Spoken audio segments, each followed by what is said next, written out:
and they uncover a pile of, I'm sorry, what items? So Marilyn Mosby and her team, okay, they identify alternate suspects identified in 99 with violent histories and documented threats. Okay, people saying things like, I'm going to make her disappear. I will unalive her, that were never disclosed to the defense. That's Brady material. That's not a whoopsie. That's a constitutional problem, okay? One alternate suspect had a relative living near the lot where Hae's car was found. The kind of geographical coincidence juries should have heard and defense investigators should have had over a year to look into, okay? Now, the state's original cell site theory, re-examined by digital forensics, and again, calls are unreliable for location. One of the main pillars of the state's timeline was, frankly, junk science as presented.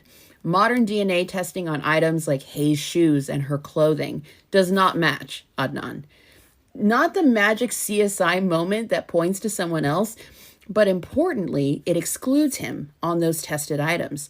When your original case had exactly zero direct forensic tie to the defendant, and 20 plus years later, new DNA also doesn't point to him, your confidence in the old verdict should literally wobble.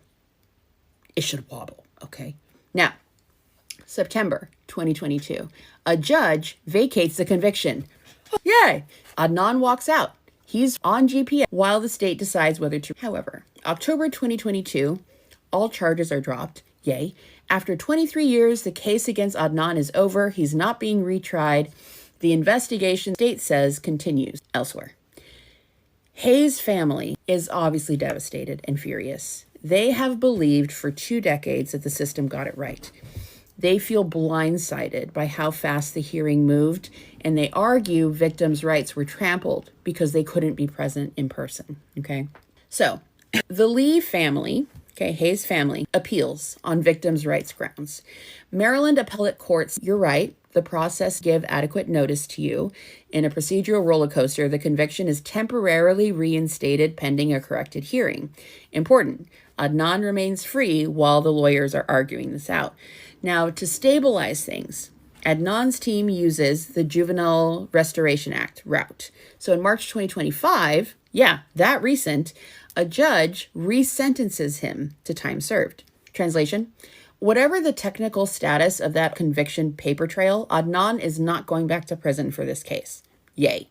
Unless prosecutors someday do a flawless redo and with what evidence his custody story is finished.